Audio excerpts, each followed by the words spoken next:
I thought betrayal would feel more dramatic. Instead, it arrived on a Tuesday morning through a text message from my wedding coordinator. "Hi, Sophia. Just confirming the venue change. Willowbrook Gardens looks stunning for Melissa's ceremony next month." The coffee mug slipped from my hand, ceramic shards scattering across my kitchen floor like fragments of my carefully planned future. Before we jump back in, tell us where you're tuning in from, and if this story touches you, make sure you're subscribed, because tomorrow, I've saved something extra special for you. My cousin Melissa had stolen my wedding venue. Not just any venue, but the place where my grandmother had been married 60 years ago, where I had dreamed of saying my vows since I was 12 years old, and where I had put down a non-refundable deposit 18 months earlier.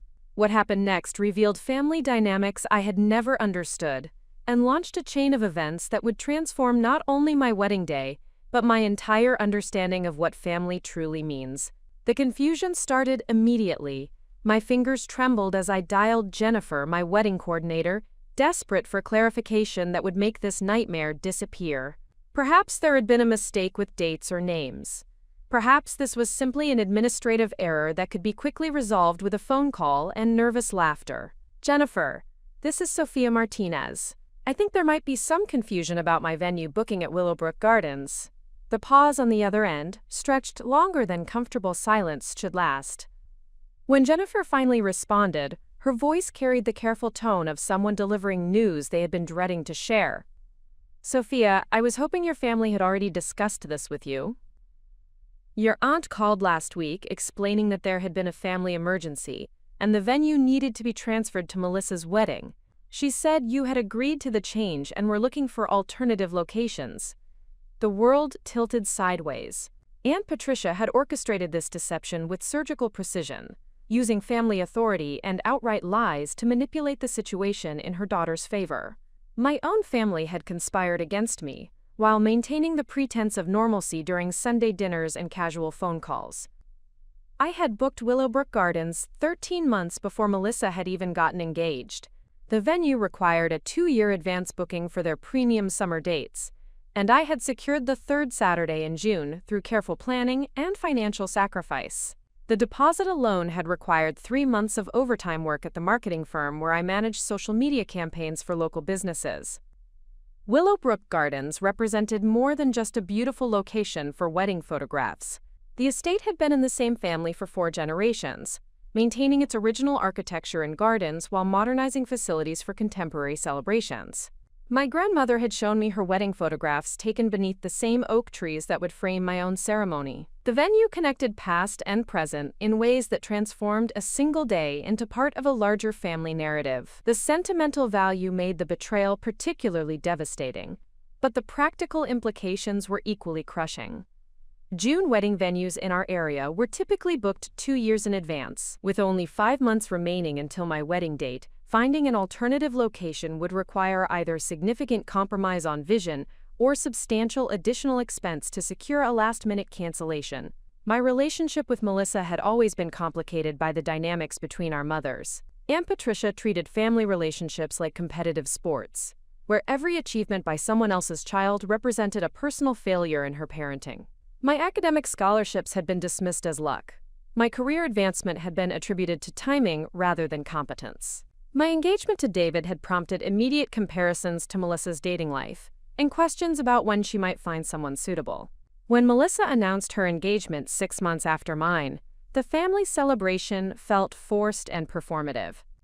Her fiancé Ryan was objectively successful, a commercial real estate attorney with an impressive salary and family connections, but their relationship had always seemed more strategic than romantic. They attended the right social events, belonged to the appropriate organizations, and presented themselves as an ideal couple for family and professional networks. My relationship with David followed a different pattern entirely. We had met during graduate school when both of us were pursuing evening MBA programs while working full-time jobs.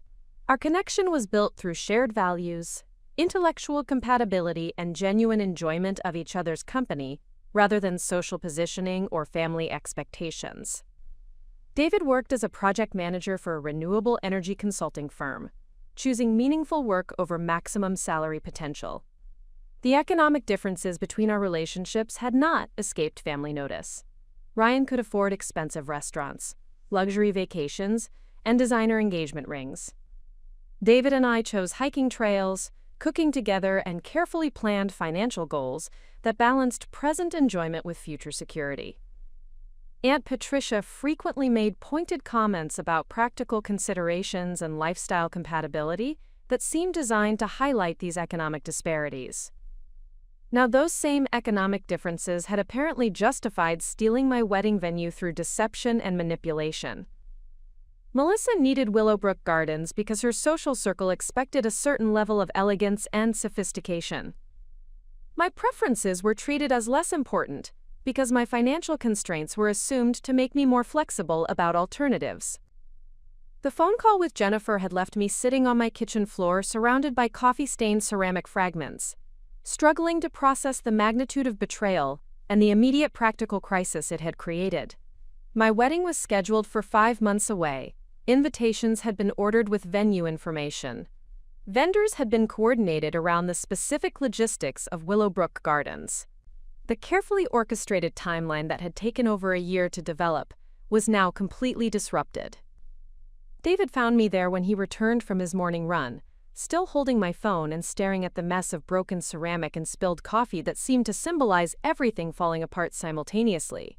His face shifted from concern about the immediate situation to anger as I explained what had happened with the venue transfer. "They can't just steal our venue," he said with the kind of righteous indignation that made me love him even more. "We have a contract. We have documentation. This is fraud." His practical response helped me move beyond shock toward problem solving, but it also highlighted how naive we had both been about family politics and the lengths some people would go to prioritize their own interests. Contracts and documentation mattered in business relationships, but family dynamics operated according to different rules that prioritized hierarchy, favoritism, and emotional manipulation over legal obligations. I called my mother next, hoping for support or at least explanation of how this situation had developed without my knowledge. Mom answered on the first ring, her voice carrying the guilty tone of someone who had been expecting this conversation and dreading it. "Sweetheart, I know this is difficult, but Patricia was in such a state about Melissa's wedding planning. Ryan's family has very specific expectations, and they had already committed to certain arrangements when Willowbrook Gardens became available. Patricia thought maybe you and David would understand, given the family's circumstances." The careful phrasing revealed that Mom had been aware of this plan, but had chosen to avoid direct confrontation with her sister rather than protect my interests.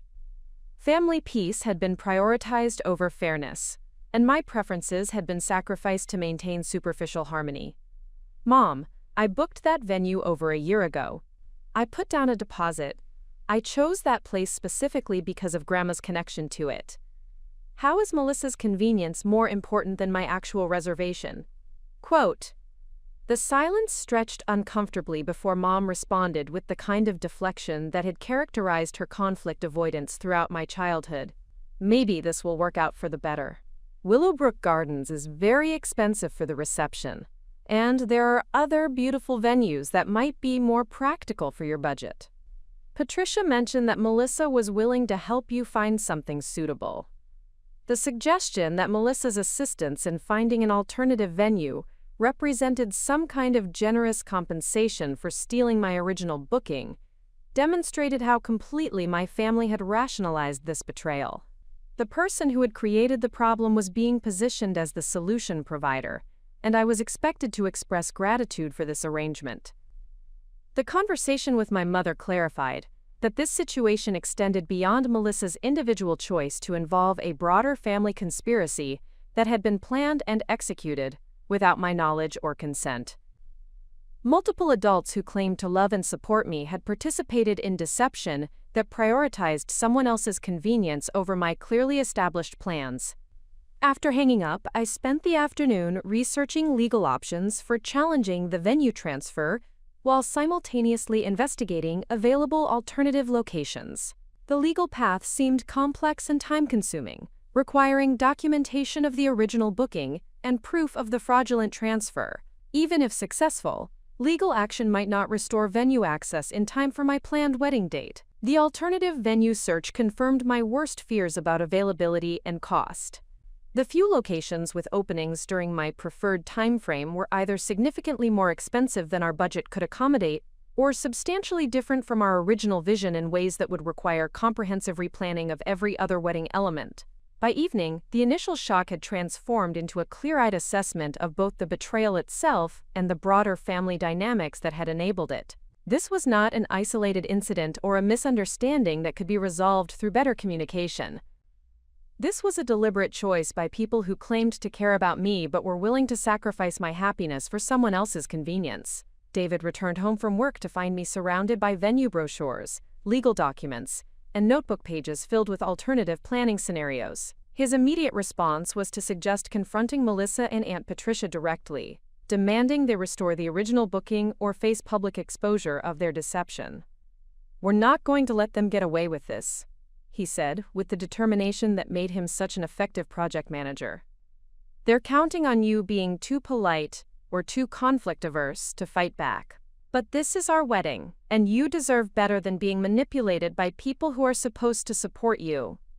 His anger on my behalf was validating, but I was beginning to understand that this situation represented something larger than venue theft. This was about family relationships that had been built on false foundations, and my own role in perpetuating dynamics that prioritized other people's comfort over my own well-being. The broken coffee mug still scattered across my kitchen floor had become a metaphor I could not ignore. Something that had seemed solid and reliable had shattered unexpectedly, revealing sharp edges and creating a mess that required careful cleanup. But ceramic fragments could be swept away and replaced. The question was whether family relationships deserved the same treatment, and whether some betrayals were too significant to overlook in the name of maintaining peace. As I prepared for bed that night, I realized that tomorrow would require decisions about much more than wedding venues. This crisis had revealed truths about family loyalty, personal boundaries, and the difference between keeping peace and enabling dysfunction. The venue theft was devastating, but it might also be liberating if it forced me to build relationships based on mutual respect rather than obligation and fear. The next morning would bring phone calls, confrontations, and choices that would determine not only where I got married, but what kind of family relationships I was willing to accept going forward.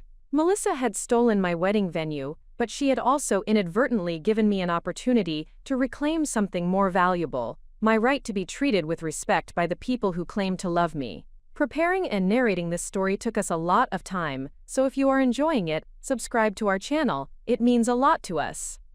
Now back to the story. The morning after discovering the venue betrayal, I woke with unusual clarity. The initial devastation had crystallized into something more productive: a systematic assessment of exactly what I was dealing with and what resources I actually possessed to address it. David had already left for an early client meeting, leaving me alone with my thoughts and a kitchen that still bore traces of yesterday's shattered coffee mug.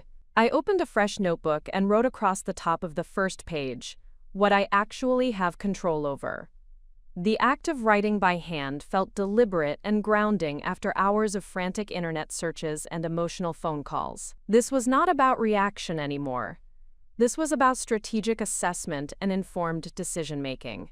The first category I listed was financial resources. David and I had been methodical about wedding planning, establishing a dedicated savings account 18 months earlier, and contributing regularly to build our budget. The Willowbrook Gardens deposit represented a significant portion of our venue allocation, but we had additional funds earmarked for reception costs, decorations, and contingencies. More importantly, we both had stable incomes and had avoided debt throughout our engagement period. This financial foundation provided options that I had not fully considered during yesterday's panic. We were not trapped by economic desperation or forced to accept whatever scraps remained available.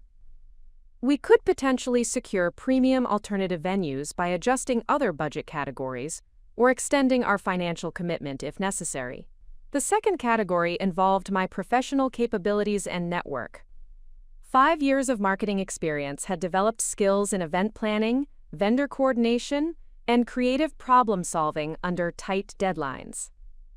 I had managed product launches, corporate celebrations, and promotional campaigns that required precise logistics and stakeholder management. Wedding planning involved similar competencies applied to personal rather than professional contexts. My client relationships had also introduced me to numerous local vendors, venue managers, and service providers, who might offer insights or opportunities not readily available through standard booking channels. The photography studio I worked with regularly maintained relationships with multiple venues for corporate events and might provide access to locations I had not previously considered. Professional skills extended beyond immediate wedding planning to include negotiation experience, contract review capabilities, and understanding of legal remedies for fraudulent business practices. While I hoped to avoid litigation, my background provided confidence that I could pursue formal remedies if other approaches failed to restore my original venue booking. The third category examined my actual support network versus the family relationships that had proven unreliable. David's family had embraced me warmly from the beginning of our relationship, treating me as a daughter rather than an in-law, and demonstrating genuine interest in our happiness rather than their own social positioning.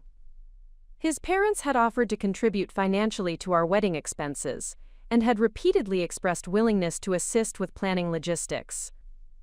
My college friends represented another source of reliable support that contrasted sharply with my extended family's behavior.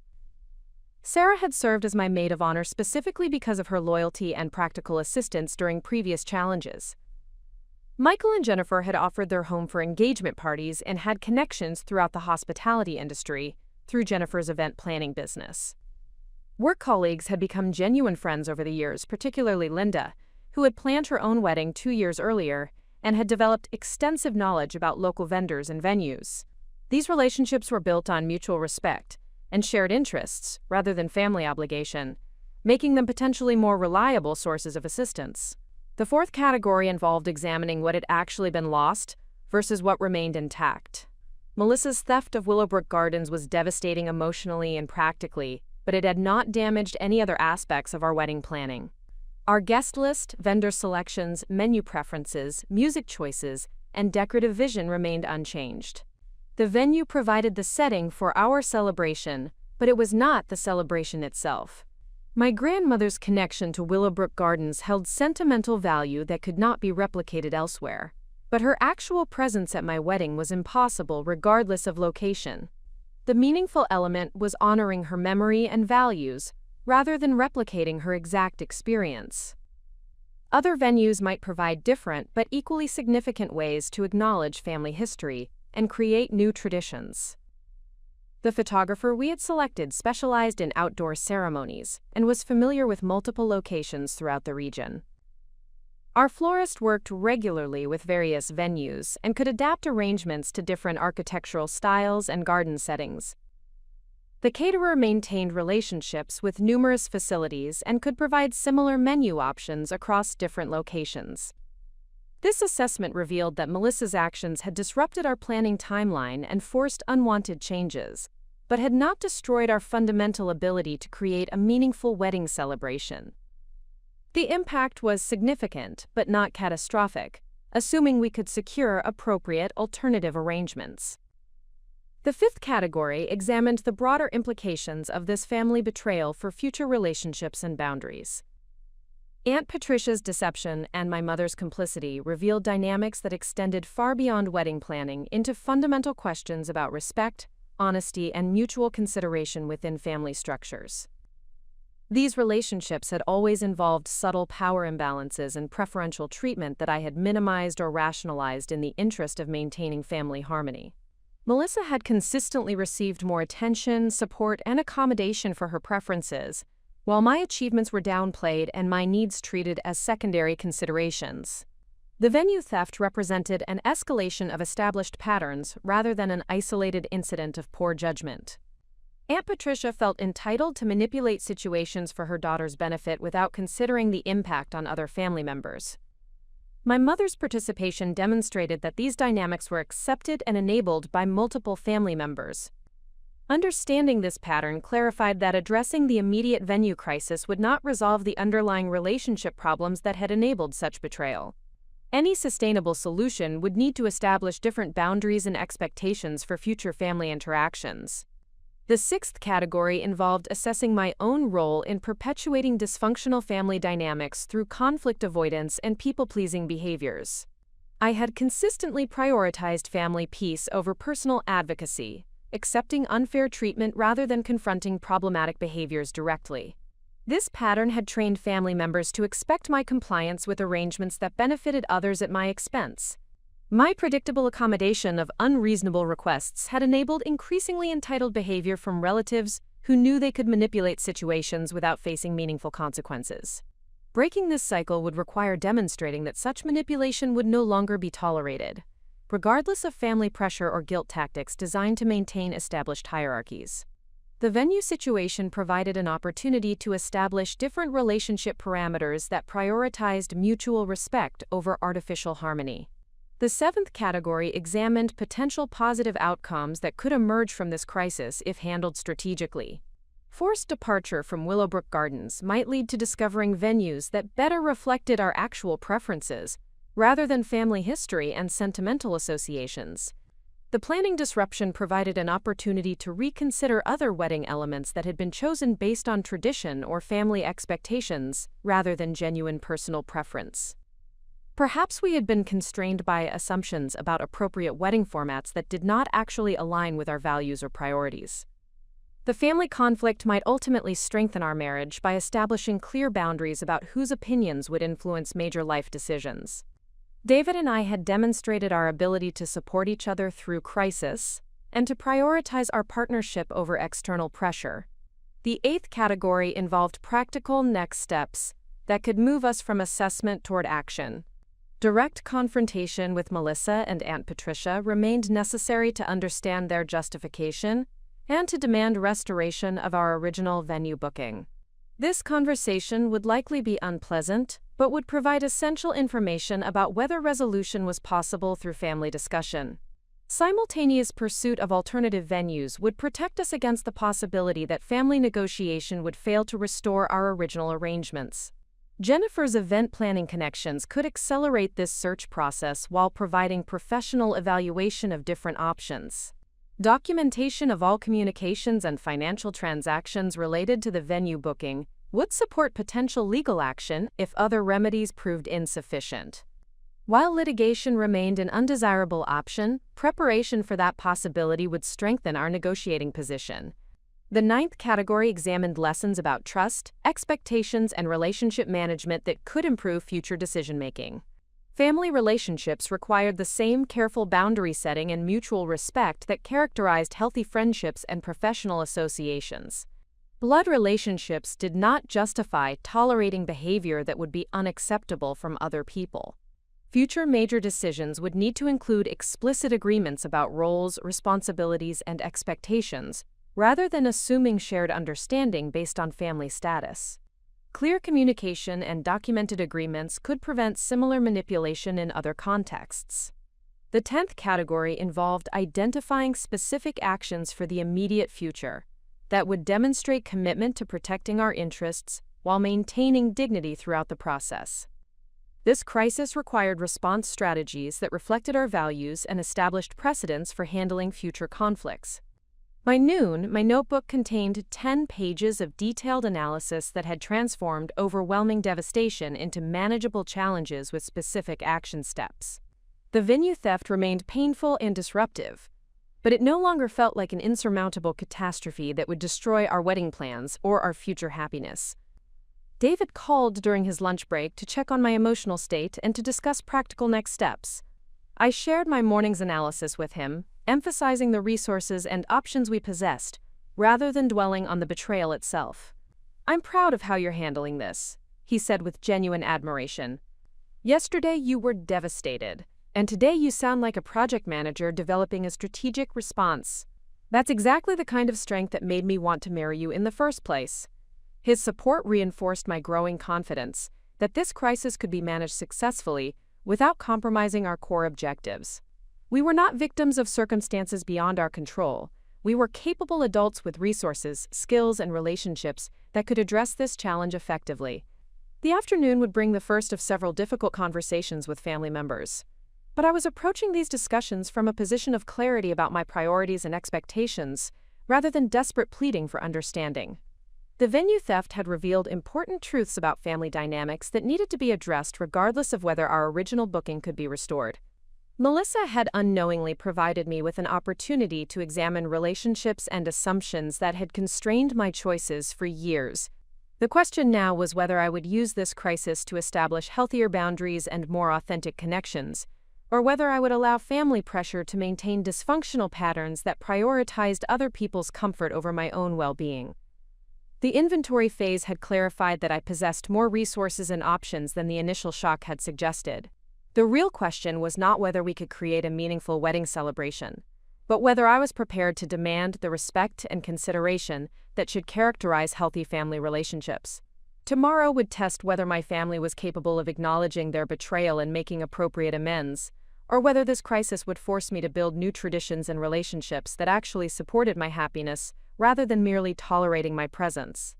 The call to Sarah came first because she had proven herself through 3 years of friendship that began in graduate school and continued through career changes, relationship developments, and family complications. When I explained the venue situation, her response was immediate and characteristically direct. "That is absolutely unacceptable behavior from people who claim to love you. We're going to fix this situation, and we're going to do it in a way that shows everyone involved what integrity and real family support actually look like." Sarah's marketing consulting firm had developed relationships with numerous local businesses through corporate event planning and promotional partnerships. Within 2 hours of our conversation, she had compiled a list of 12 alternative venues with availability during our target timeframe, complete with contact information, pricing ranges, and specific advantages each location offered. Her approach demonstrated the difference between genuine support and the performative concern my family had provided. Rather than expressing sympathy while expecting me to solve the problem independently, Sarah immediately leveraged her professional network to create practical solutions. Her assistance felt collaborative rather than condescending. The first venue on her list was Riverside Estates, a historic property that had recently completed renovations to accommodate weddings and corporate events. The estate featured gardens that rivaled Willowbrook's natural beauty, while offering more flexible pricing and customization options. Sarah had connected me directly with the owner, Maria Hernandez, who agreed to provide a personal tour that afternoon. Jennifer from my previous workplace responded to my call with similar enthusiasm and practical assistance. Her event planning background had developed relationships with vendors throughout the region, and she immediately offered to coordinate communications with our existing suppliers to ensure seamless transitions if we changed venues. Honestly, Sophia, I've worked with Willowbrook Gardens before, and while they're beautiful, they're also quite restrictive about vendor choices and ceremony formats. You might discover that alternative venues provide more creative freedom to design exactly the celebration you want, rather than conforming to their established protocols. This perspective had not occurred to me during the initial devastation of losing our original booking. Willowbrook Gardens carried sentimental significance, but that emotional attachment might have prevented me from considering options that better reflected our actual preferences and values. Jennifer also shared information about vendor relationships that could provide cost savings and enhance services at different venues. Her florist connections included suppliers who specialized in creating stunning arrangements with locally sourced materials, potentially reducing costs while supporting regional businesses. Her catering contacts featured providers who offered more diverse menu options than Willowbrook's preferred vendor list allowed. David's sister Amanda called that evening after hearing about the situation from her brother. Her response revealed the stark contrast between his family's support and the betrayal I had experienced from my own relatives. "David told me what happened with your cousin, and I want you to know that our entire family is outraged on your behalf. That kind of behavior is completely unacceptable, and we want to help however we can to ensure your wedding day is everything you've dreamed of." Amanda worked as a corporate attorney with experience in contract disputes and consumer protection cases. She offered to review all documentation related to our original venue booking and to explore legal remedies for the fraudulent transfer of our reservation. Her professional expertise provided confidence that we possessed options beyond family negotiation if restoration of our original booking proved impossible. More importantly, Amanda's immediate offer of assistance demonstrated the kind of family support I had expected but not received from my own relatives. David's family had consistently treated our relationship and wedding plans as shared priorities deserving their active assistance and celebration.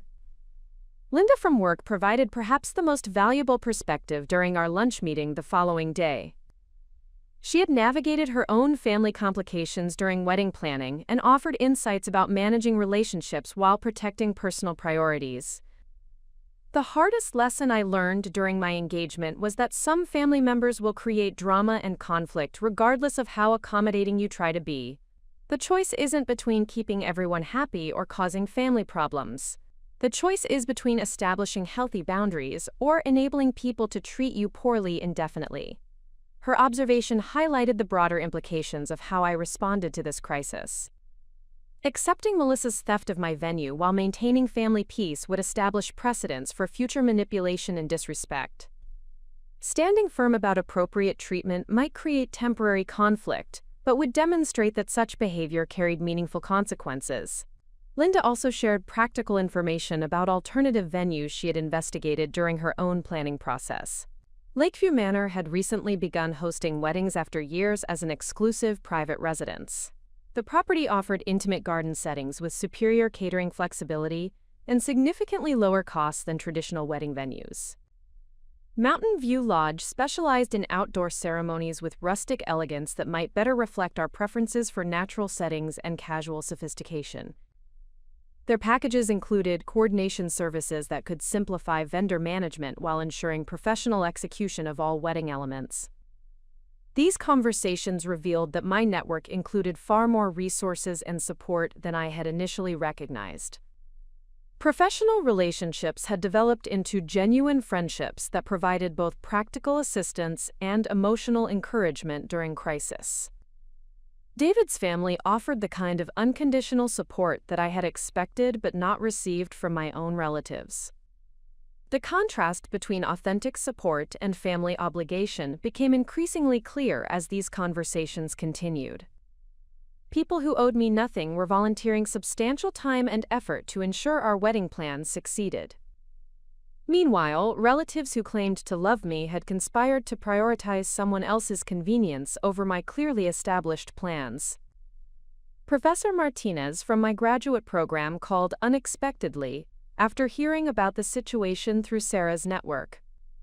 His wife managed special events for a nonprofit organization and had developed relationships with numerous unique venues that might not appear in traditional wedding planning resources.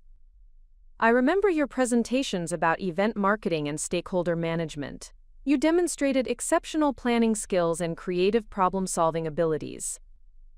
This situation with your venue is unfortunate, but I suspect you'll discover options that create an even more meaningful celebration than your original plans would have provided.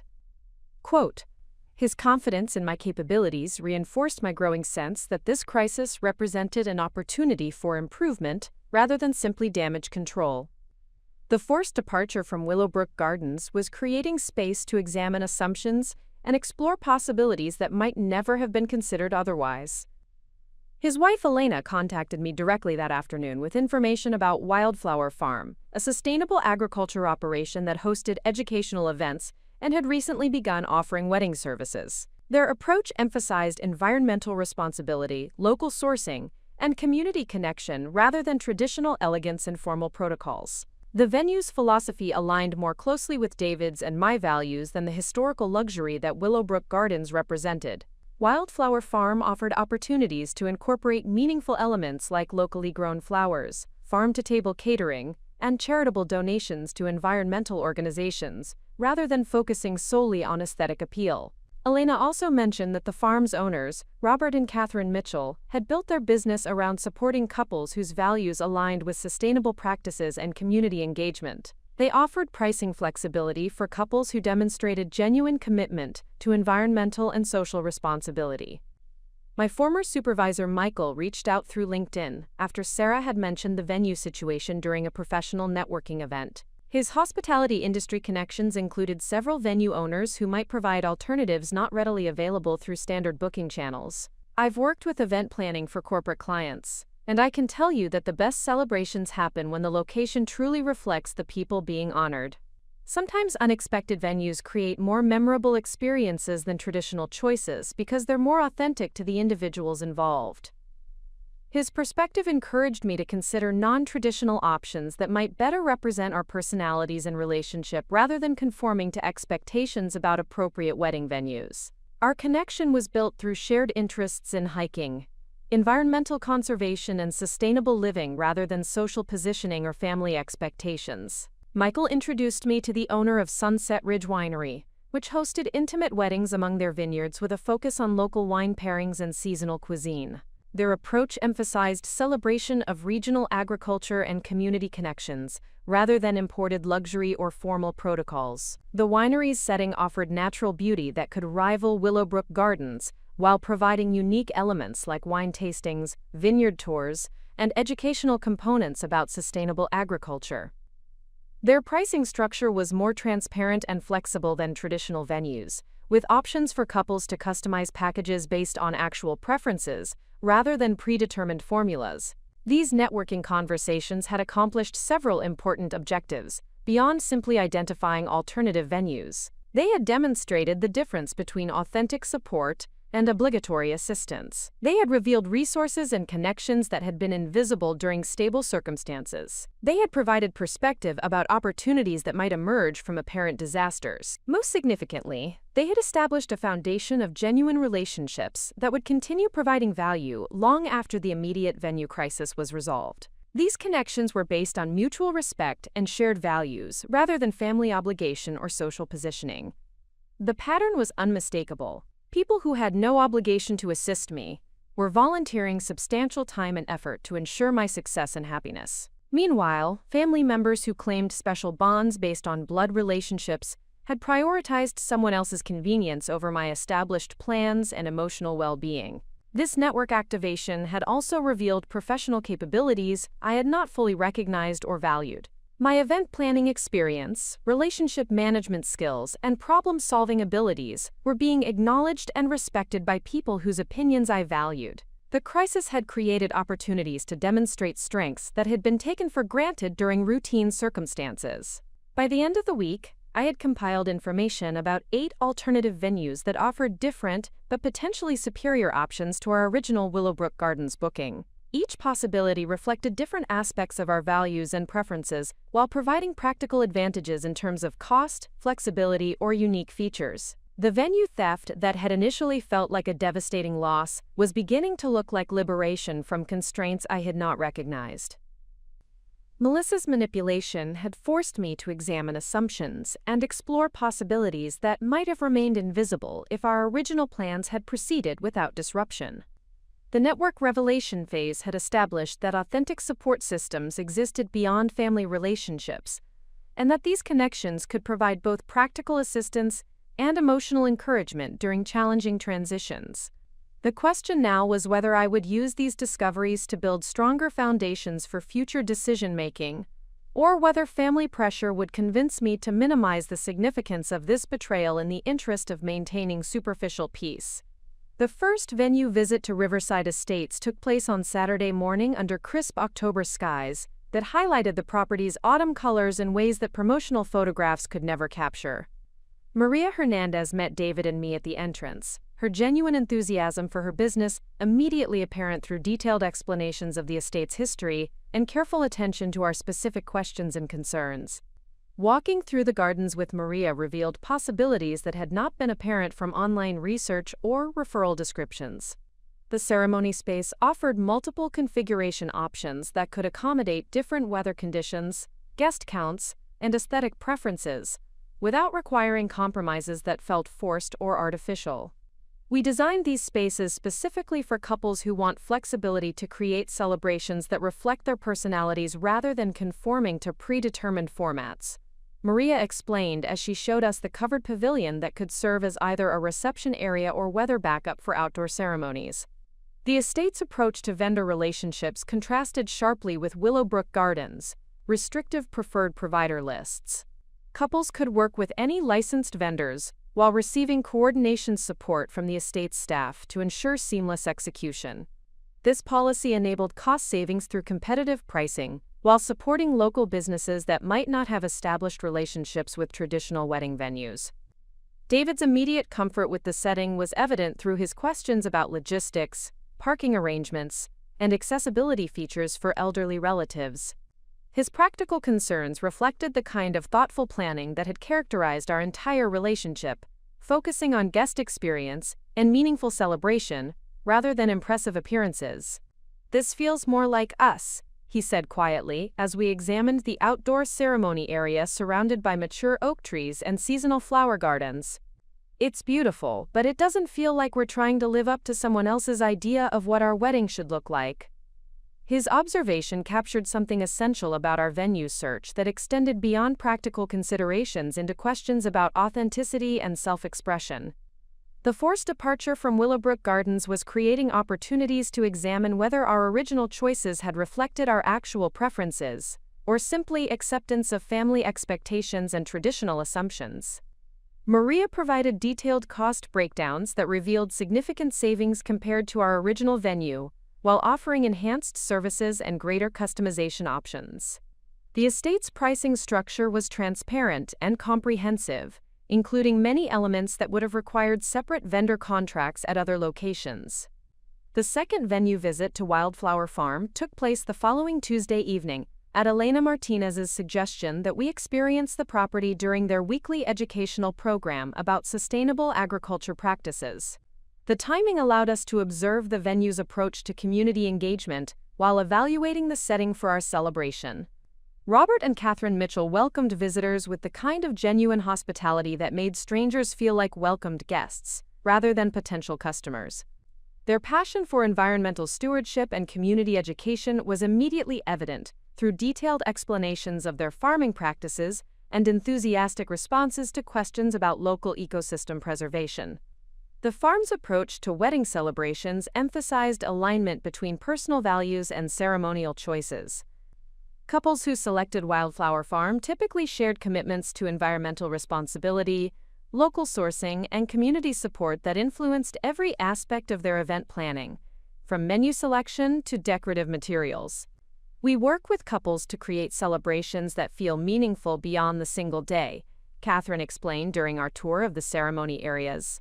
"The goal is supporting relationships and community connections that will continue growing long after the wedding photographs are filed away." This philosophy resonated with both David and me in ways that surprised us with their emotional intensity.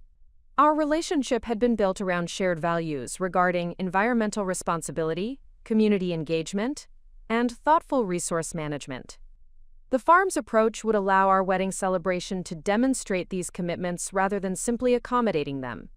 The venue's pricing structure reflected their values-based approach through sliding scale options for couples who could demonstrate genuine commitment to sustainable practices and community support. Monetary savings could be achieved through volunteer participation in farm activities or coordination with local environmental organizations. David's enthusiasm for this option became apparent through his questions about incorporating educational elements into our celebration, such as farm tours for interested guests, or informational displays about sustainable agriculture and environmental conservation. His vision of our wedding as an opportunity to share important values with family and friends had not been possible within Willowbrook Gardens' traditional framework. The third venue visit to Lakeview Manor occurred during their monthly open house event, allowing us to observe the property while other couples were conducting their own evaluations. This timing provided insights into the venue's standard operations, while enabling informal conversations with other prospective couples about their experiences and impressions. The manor's intimate scale created a sense of exclusive celebration that could accommodate our guest list while maintaining personal atmosphere throughout the evening. The lakefront setting offered natural beauty that required minimal decoration, while providing stunning backdrop options for photography during different seasons and lighting conditions. Eleanor Whitmore, the manor's owner and primary coordinator, had transformed her family's estate into a wedding venue after her children established their own families and the property became too large for personal use. Her approach combined professional event management with personal attention that reflected genuine interest in each couple's success and happiness. I host weddings because I believe in celebrating love and commitment in settings that honor the significance of those promises, Eleanor explained during our private consultation. This property has witnessed 4 generations of my family's important moments, and I want to share that sense of continuity and blessing with couples who will create their own family traditions. Her philosophy created an emotional connection to the venue that differed from both commercial hospitality and historical significance. Lakeview Manor offered the opportunity to participate in ongoing family traditions while establishing our own unique celebration within that supportive framework. The venue's pricing reflected Eleanor's personal investment in each couple's success through comprehensive coordination services and flexibility regarding vendor selections, menu customization, and decorative choices. Her experience hosting family celebrations translated into practical knowledge about logistics that could prevent common planning challenges while maintaining personal attention throughout the preparation process. The 4th venue visit to Mountain View Lodge required a Saturday morning drive into the foothills, but the journey provided opportunities for David and me to discuss our impressions of the previous locations, while experiencing the natural setting that would surround our celebration if we selected this option. The lodge's rustic elegance combined natural materials and outdoor settings with professional amenities and coordination services that could accommodate our guest count while maintaining the intimate atmosphere we preferred. The property's elevation provided spectacular views that changed throughout the day, offering multiple backdrop options for ceremony and reception activities. James Patterson, the lodge owner, had developed the wedding venue as an extension of his existing hospitality business, after recognizing demand for outdoor celebrations that combined natural beauty with professional service standards. His approach emphasized collaboration with couples to create celebrations that reflected their outdoor interests and appreciation for natural settings. We work with couples who choose this location because they want their celebration to reflect their love of nature and outdoor activities, James explained during our tour of the ceremony sites. The goal is creating an experience that feels authentic to your relationship rather than imposed by venue limitations. The lodge's vendor relationships included specialists in outdoor event management, weather contingency planning, and seasonal decoration that could adapt to changing conditions while maintaining celebration quality throughout the day. Their experience with mountain weather patterns and seasonal variations provided confidence that our celebration could proceed successfully, regardless of specific weather conditions on our wedding day. David's immediate connection to this setting was evident through his questions about hiking trail access for adventurous guests and opportunities to incorporate outdoor activities into our wedding weekend for visitors who shared our interests in natural recreation and environmental appreciation. The 5th venue visit to Sunset Ridge Winery took place during their Harvest Festival, providing opportunities to experience the property's community atmosphere while evaluating the setting for our private celebration. The timing allowed us to sample their wine selections while observing how the venue managed large groups and maintained quality standards during high-volume events. Thomas and Rebecca Santos had established their wedding venue services as natural extensions of their winemaking business and commitment to supporting local agriculture through tourism and educational programs. Their approach emphasized celebration of regional culture and agricultural traditions, while providing elegant settings for personal milestone events. Wine represents transformation of simple ingredients into something complex and meaningful through careful attention and time, Rebecca explained during our private tasting session. Weddings involve similar transformation processes, and we try to support couples through that journey while creating celebrations that honor both tradition and personal vision.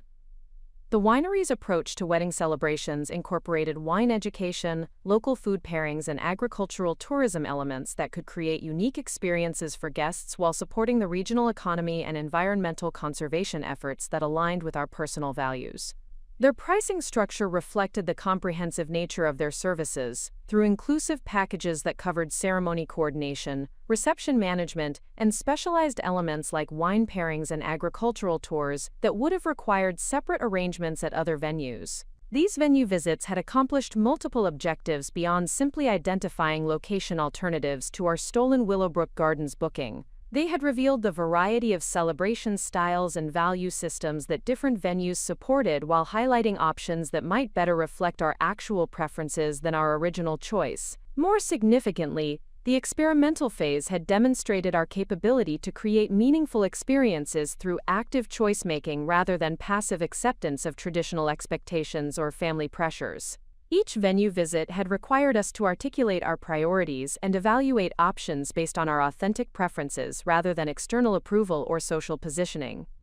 The process had also strengthened our partnership through collaborative decision-making that prioritized our shared values and long-term relationship goals rather than immediate convenience or conflict avoidance. David's enthusiasm for venues that reflected our environmental commitments and community values had reinforced my growing confidence that this crisis might ultimately lead to better outcomes than our original plans. By the conclusion of the experimental phase, we had identified 3 venues that offered superior options to Willowbrook Gardens in terms of cost, flexibility, value alignment, and creative possibilities. The venue theft had forced us to discover alternatives that we might never have considered otherwise, revealing opportunities for celebration that better represented our actual relationship and priorities. The experimental evidence had demonstrated that Melissa's manipulation, while personally hurtful, had not damaged our fundamental ability to create a meaningful wedding celebration.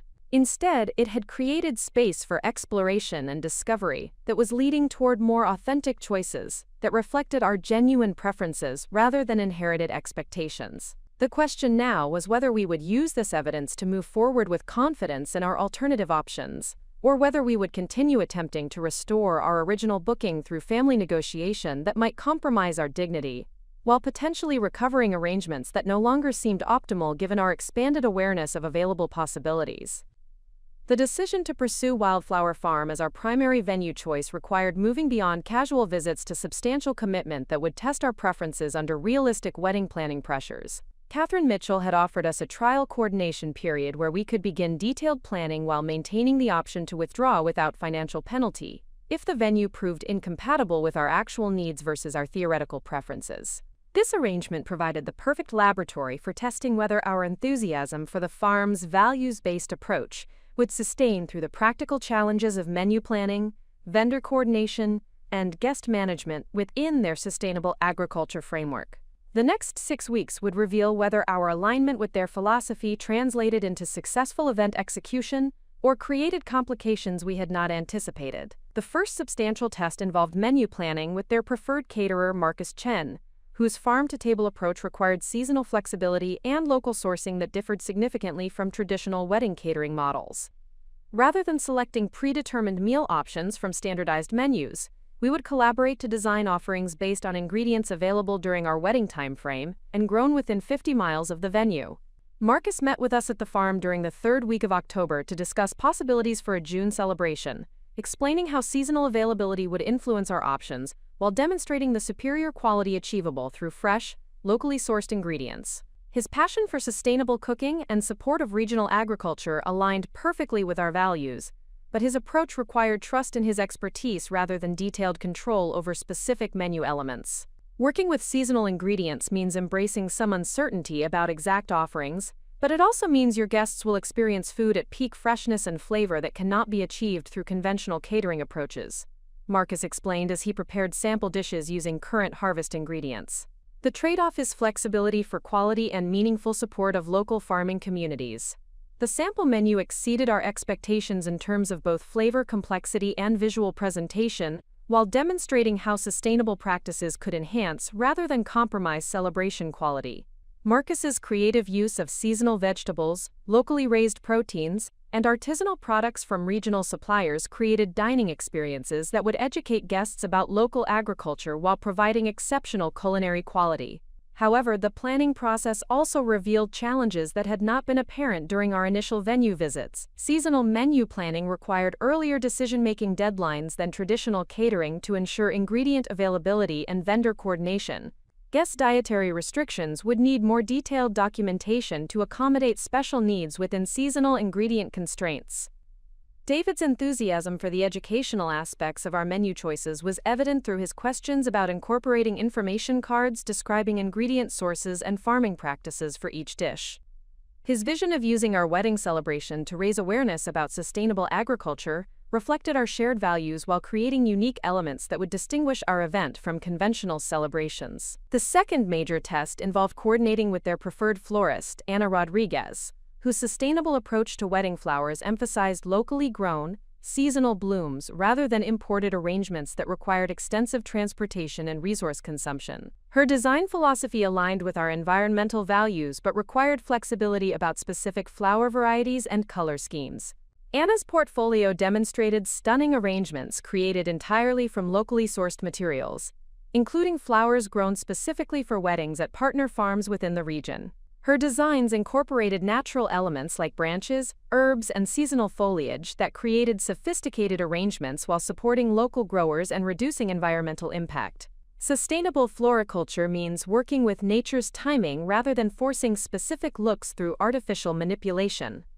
Anna explained during our design consultation at her studio, surrounded by locally grown flowers in various stages of preparation.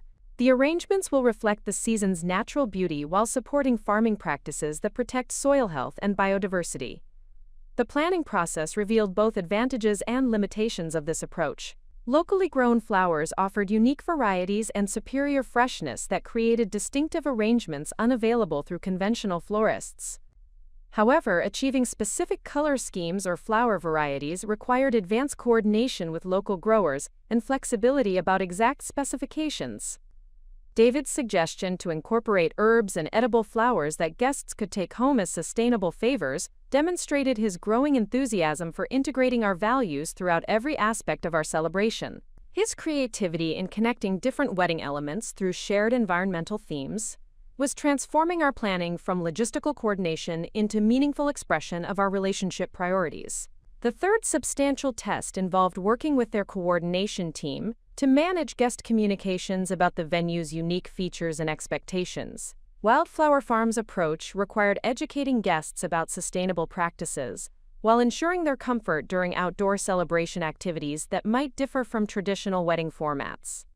Sarah Patterson, the farm's event coordinator, had developed comprehensive communication materials that explained the venue's philosophy while providing practical information about appropriate attire, parking arrangements, and facility amenities. Her experience managing values-based celebrations had taught her to address potential guest concerns proactively while maintaining the venue's educational mission.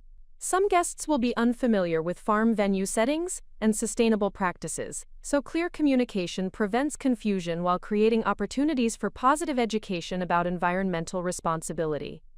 Sarah explained during our coordination meeting in the farm's conference room, overlooking the ceremony gardens. The guest communication process revealed considerations that had not been apparent during our initial venue selection. Elderly relatives might require additional assistance navigating outdoor pathways and natural settings. Urban guests might need guidance about appropriate footwear and clothing for outdoor celebration activities. Guests with allergies or environmental sensitivities might need advance notice about potential exposure to agricultural elements. However, the planning process also demonstrated how thoughtful communication could transform potential challenges into opportunities for guest engagement and education.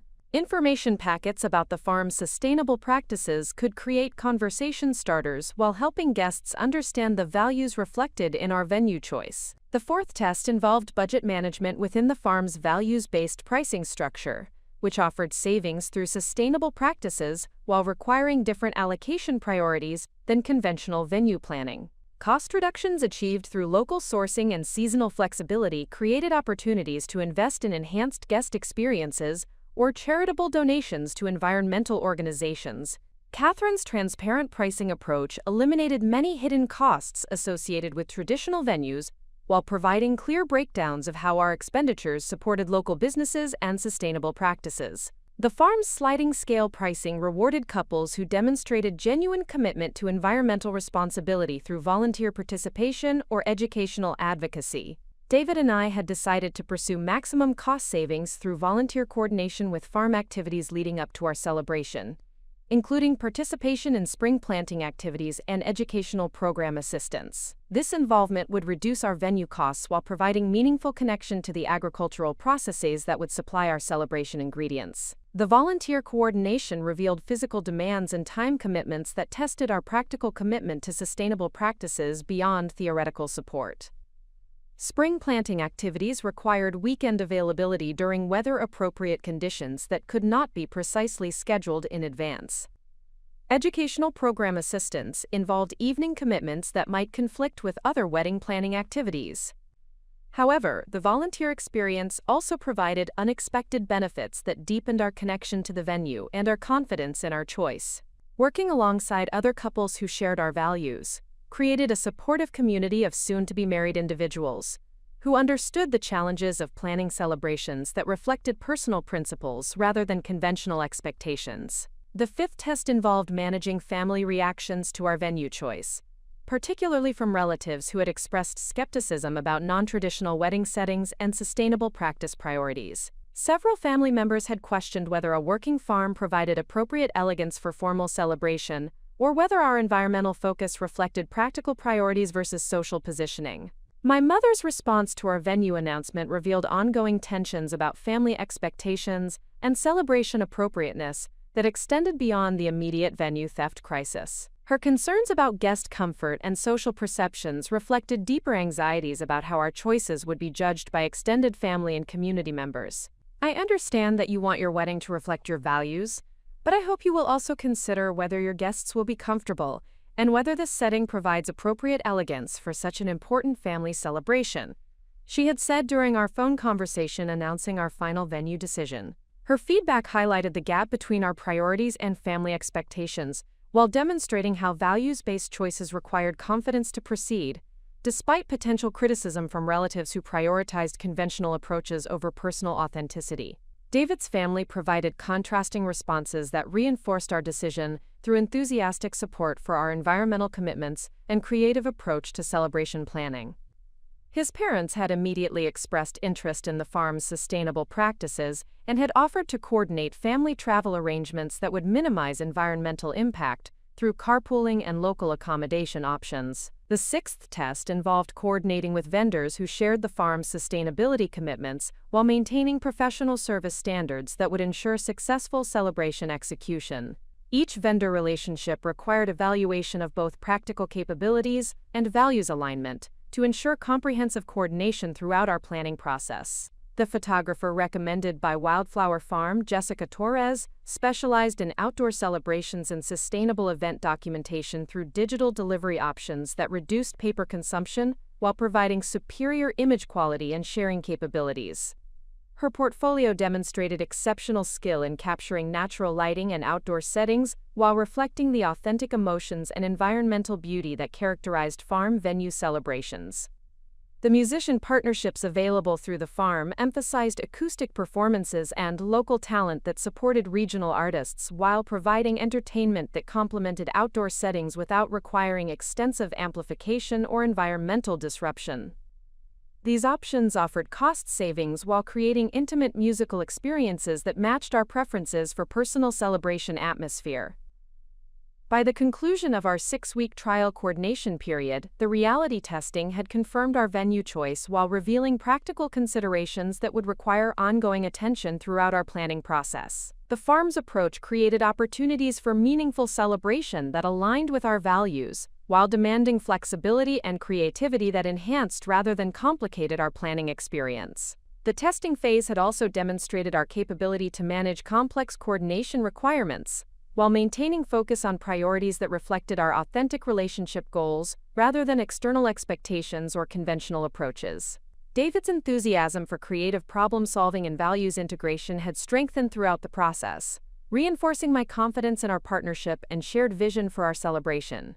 Most significantly, the reality testing had proven that stepping away from traditional venue approaches created opportunities for superior celebration experiences that would have been impossible within conventional framework limitations. The venue theft that had initially seemed devastating was proving to be the catalyst for discoveries that enhanced every aspect of our wedding planning, while supporting causes and practices that mattered to us beyond a single celebration day. The evidence was conclusive. Wildflower Farm offered not just adequate replacement for our stolen venue, but superior alignment with our actual values and superior support for creating the kind of celebration that would represent our relationship authentically, while contributing positively to community and environmental goals that extended far beyond our wedding day.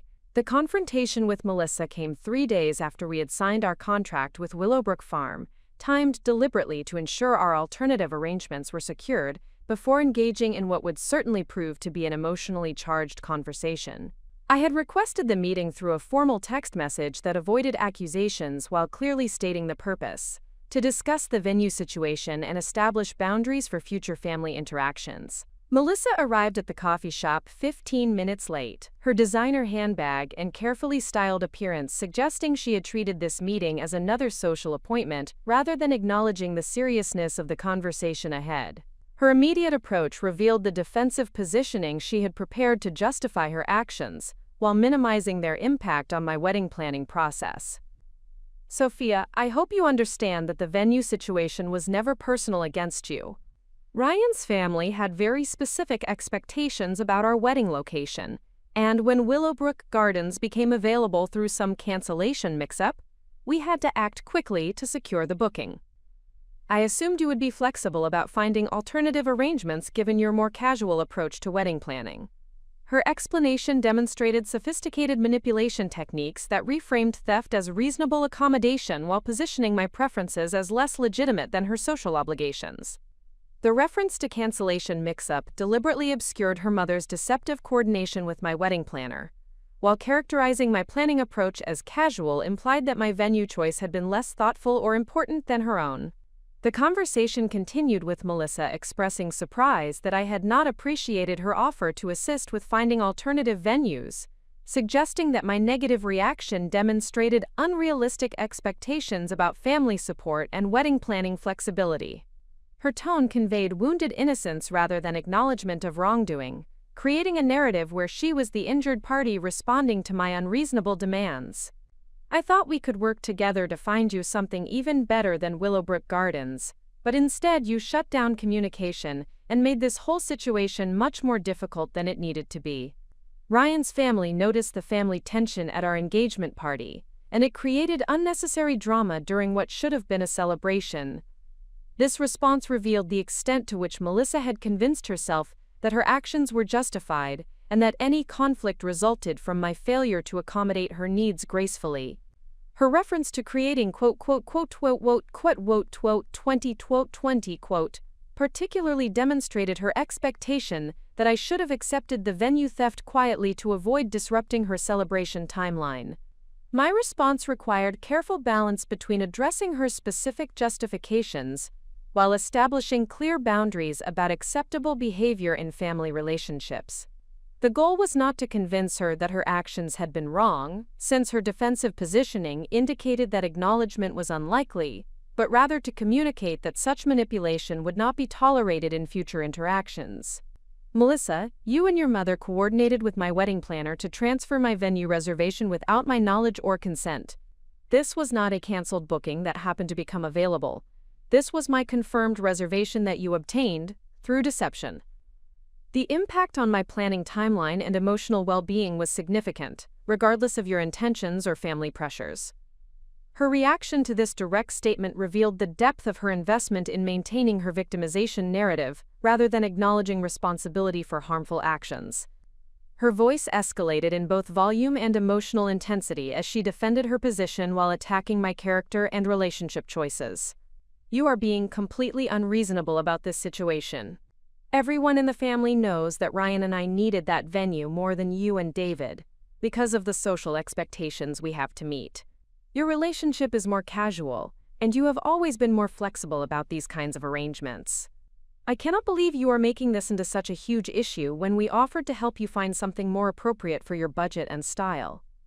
The conversation had devolved into exactly the kind of family manipulation that had enabled such betrayal in the first place. Melissa was employing emotional escalation, victim positioning, and social hierarchy justifications to avoid accountability, while pressuring me to resume my historical pattern of accommodation and conflict avoidance. At this point, I recognized that continued engagement would only provide additional opportunities for manipulation without achieving any productive resolution. Her investment in maintaining her narrative was absolute, and no amount of logical explanation would penetrate her defensive positioning. Melissa, I understand that you believe your actions were justified, but I disagree with that assessment. The venue situation is resolved through alternative arrangements, but this conversation has clarified that we have very different perspectives about appropriate treatment within family relationships. I will not be participating in future family events where this kind of manipulation might occur again. Her reaction to this boundary statement was immediate and predictable. Accusations of selfishness, threats about family consequences, and demands that I reconsider my position to maintain family harmony. The intensity of her response confirmed that boundary establishment was both necessary and effective in disrupting established patterns of manipulation. The second major resistance encounter occurred 2 days later through a phone call from Aunt Patricia, who had clearly been briefed by Melissa about our conversation and was attempting to restore family peace through authority positioning and guilt manipulation. Her approach was more sophisticated than her daughter's emotional escalation, but followed similar patterns of reframing harmful behavior as reasonable accommodation. Sophia, I understand that you are upset about the venue situation, but I hope you will consider the broader family implications of your reaction. Melissa is devastated by your accusations and threats to skip family events. She was trying to include you in finding solutions, but instead you have created division during what should be a happy time for everyone. Aunt Patricia's language revealed the same manipulation techniques employed by her daughter, including characterization of boundary establishment as accusations and threats, while positioning collaborative manipulation as including me in finding solutions. Her emphasis on family implications was designed to pressure me into prioritizing group harmony over personal boundaries. The conversation continued with detailed explanations of the social pressures Ryan's family had created regarding venue selection, financial contributions they had offered contingent on appropriate location choices, and timeline constraints that had forced immediate action without opportunity for extended family consultation. These explanations were intended to demonstrate that the venue theft had been necessary rather than chosen. You have always been more independent and flexible than Melissa, and we thought you would understand the family pressures we were managing and be willing to accommodate this one request. Your reaction has been much more extreme than anyone anticipated, and it is creating problems for everyone involved in what should be celebration planning. Her appeal to my historical family role as the accommodating relative who could be counted on to sacrifice personal preferences for group convenience demonstrated exactly the dynamic that required disruption through boundary establishment. The characterization of my response as extreme was intended to pressure me into minimizing the significance of the betrayal. My response to Aunt Patricia required even greater care than the conversation with Melissa, since her authority positioning within family hierarchy could potentially create broader relationship consequences if not handled diplomatically. However, the same fundamental boundary issues required address regardless of potential family pressure. Patricia, I understand the social pressures you and Melissa were managing, but the solution you chose created significant problems for my wedding planning and violated basic principles of honesty and respect within family relationships. The venue situation is resolved, but the trust issues created by this experience will require time and changed behavior to address. Her reaction revealed the extent to which my historical accommodation had created expectations that boundary establishment would be temporary rather than permanent. She escalated to direct threats about family exclusion, characterizations of my behavior as ungrateful and selfish, and demands that I apologize to Melissa for creating unnecessary conflict during her engagement period. If you continue with this attitude, you will find yourself excluded from family events and celebrations, where your negative influence might disrupt other people's happiness. Melissa deserves better treatment from family members during her engagement, and your behavior is creating stress during what should be the happiest time of her life. This threat revealed the coercive methods employed to maintain family hierarchy and ensure continued accommodation of preferred relatives at the expense of others. The irony of demanding that I avoid disrupting Melissa's happiness, while ignoring the disruption she had created for my own celebration, demonstrated the selective application of consideration within family dynamics. The third major resistance encounter occurred through my mother's increasingly frequent phone calls attempting to restore family peace through emotional manipulation and appeals to my sense of responsibility for group harmony. Her approach avoided direct confrontation while consistently pressuring me to minimize the significance of the venue theft and resume normal family participation. Sweetheart, I understand that you are hurt by the venue situation, but I hope you will consider forgiving Melissa and Patricia so we can move forward as a family. This conflict is creating tension for everyone, and I worry that prolonged anger will damage relationships that have always been important to you. My mother's language employed classic manipulation techniques, including characterization of boundary enforcement as prolonged anger, and positioning forgiveness as automatic relationship restoration rather than earned trust rebuilding. Her emphasis on family unity prioritized group comfort over individual respect while minimizing the significance of harmful behavior. The most challenging aspect of resistance from my mother was her genuine distress about family conflict, combined with her inability to understand that some behaviors required consequences rather than automatic forgiveness. Her conflict avoidance patterns had enabled manipulative family dynamics for years while preventing the accountability that might have improved relationship quality. Mom, I am not maintaining anger or refusing to forgive, but forgiveness does not require accepting continued manipulation or pretending that harmful behavior was acceptable. Healthy family relationships require mutual respect and appropriate boundaries, not automatic accommodation regardless of treatment quality. Her response revealed the depth of her investment in conflict avoidance over relationship health. She escalated to tearful appeals about family unity, concerns about my isolation from relatives who loved me, and fears that my boundary establishment would create permanent family division that could not be repaired. The fourth resistance source emerged through social pressure from extended family members who had been informed about the venue conflict, through selective information sharing that portrayed me as the unreasonable party refusing to accommodate legitimate family needs. Several cousins and relatives contacted me with expressions of concern about family harmony and suggestions that compromise would be more mature than continued conflict. This coordinated family pressure campaign demonstrated the sophisticated nature of the manipulation system that had enabled the venue theft in the first place. Multiple family members were employed to apply consistent pressure while maintaining plausible deniability about organized coercion attempts. The most effective resistance came through financial pressure, when several family members suggested that continued conflict might affect their attendance and gift-giving for our wedding celebration. These threats were presented as natural consequences of my behavior, rather than deliberate punishment for boundary establishment. However, the resistance encounters also provided unexpected validation of our venue choice and planning decisions. Each attempt to pressure me into accommodation reinforced the importance of building celebration arrangements that reflected our values rather than family expectations or approval requirements. David's response to the family pressure campaign was immediate and uncompromising support for my boundary establishment efforts combined with practical assistance in managing the emotional toll of sustained manipulation attempts. His family provided contrasting examples of healthy relationship dynamics that reinforced our decision to prioritize mutual respect over artificial harmony. The resistance encounters had accomplished their intended purpose of testing my commitment to boundary establishment, while revealing the extent of family investment in maintaining dysfunctional dynamics that prioritized some members over others.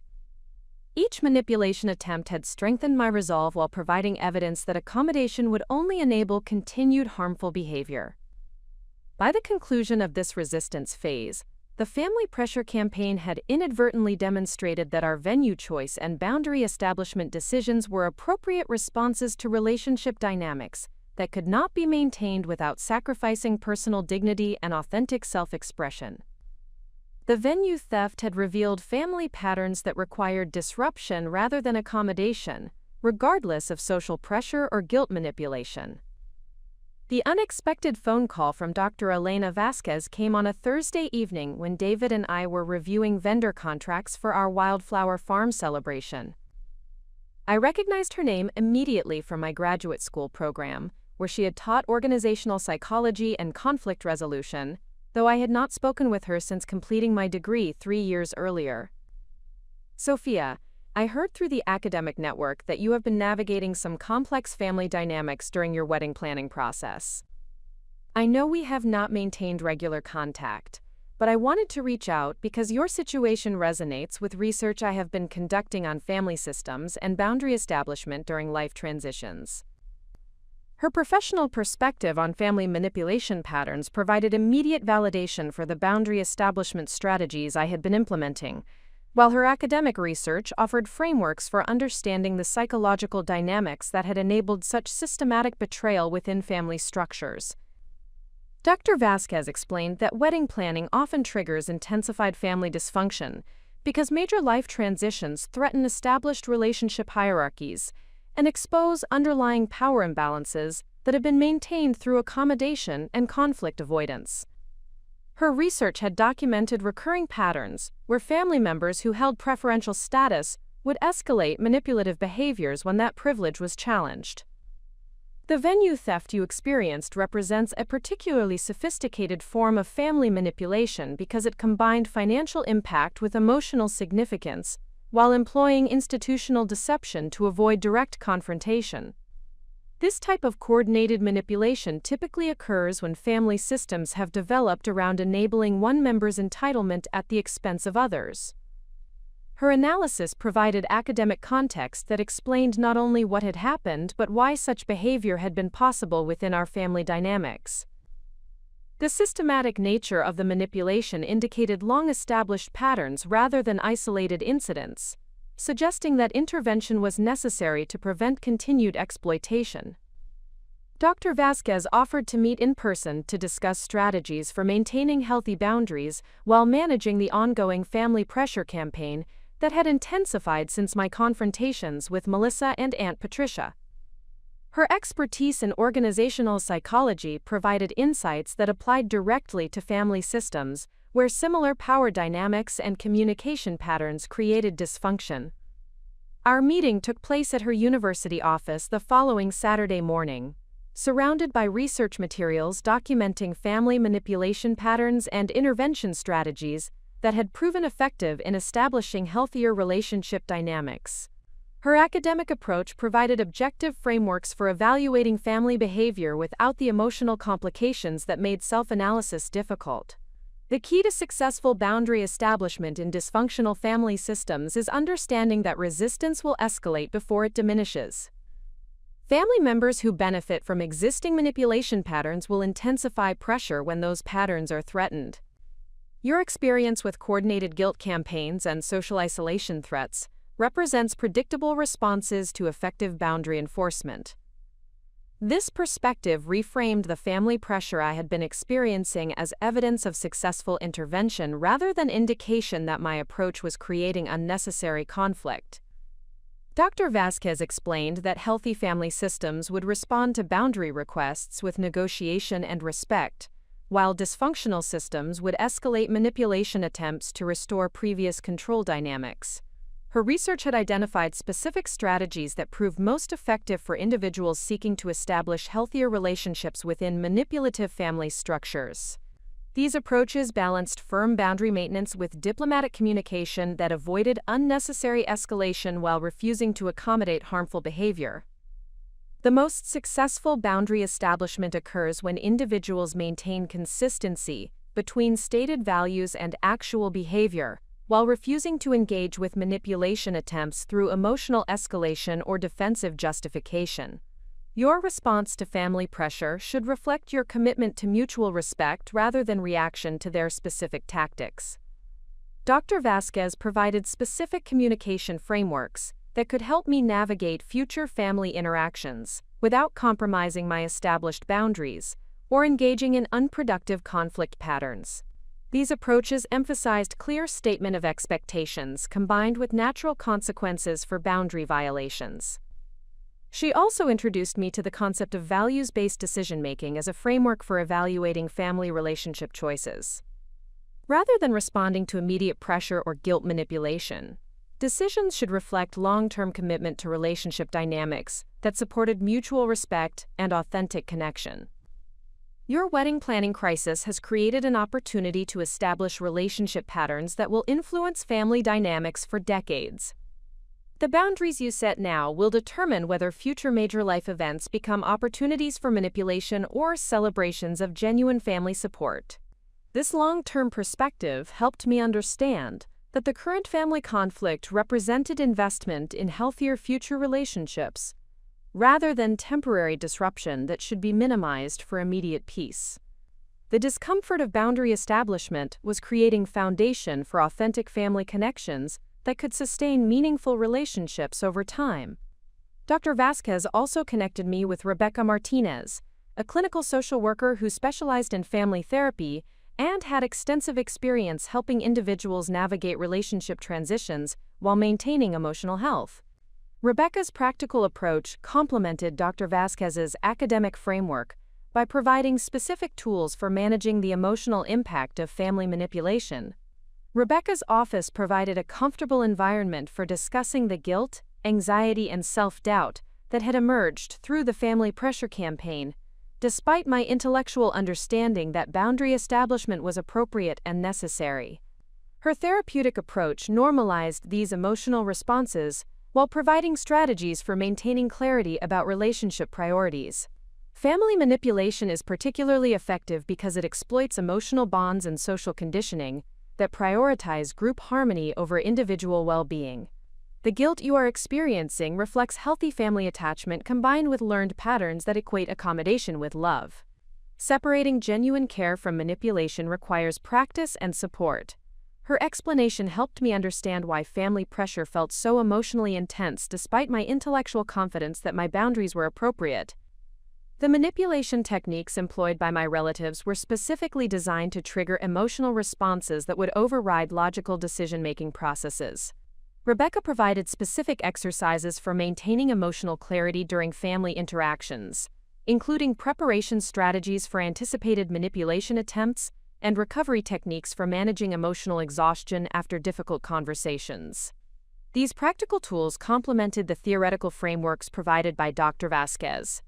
The combination of academic analysis and therapeutic support created a comprehensive understanding of family dynamics that had previously felt overwhelming and confusing.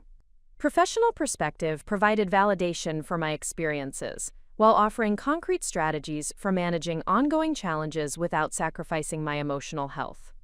Through Rebecca's guidance, I also began to understand David's role in supporting my boundary establishment efforts, while avoiding the common pitfall of having partners become involved in family conflicts in ways that create additional complications. His consistent support without direct engagement in family manipulation had been exactly the appropriate response for protecting our relationship while supporting my individual growth. Partners can provide crucial emotional support and validation during family boundary establishment, but they should avoid becoming intermediaries or attempting to fix family relationships that require individual work. David's approach of supporting your decisions while maintaining appropriate distance from family manipulation demonstrates mature understanding of healthy relationship dynamics. This perspective helped me appreciate the wisdom of David's response to family pressure, while understanding why his family's contrasting behavior felt so supportive and validating. Healthy family systems provided encouragement for individual growth rather than attempting to control or manipulate major life decisions. The third mentor figure emerged through an unexpected connection when Jennifer from my workplace mentioned my situation to her mother, Patricia Williams, who had navigated similar family manipulation during her own wedding planning 30 years earlier. Patricia's perspective provided generational context that helped me understand how family dysfunction perpetuated across decades without intervention. I accommodated family manipulation throughout my engagement and early marriage because I believed that maintaining peace was more important than asserting my preferences. That decision established patterns that affected my relationships for years, until I finally learned to establish boundaries that prioritized mutual respect. Patricia's experience provided cautionary perspective about the long-term consequences of accommodation, while offering hope that boundary establishment could improve family relationships, even after decades of dysfunctional patterns. Her insights were particularly valuable because she understood both the social pressures and family dynamics that made boundary establishment feel so challenging. She had ultimately established healthier relationships with family members, who were capable of respecting boundaries while accepting that some relatives would choose manipulation over authentic connection. This outcome had initially felt like failure, but had ultimately created space for more meaningful relationships with family members who valued genuine connection. The most difficult realization was understanding that some family members preferred manipulation and control over authentic relationship. Accepting that reality allowed me to invest energy in relationships that supported mutual growth rather than continuing to accommodate behavior that prevented genuine connection.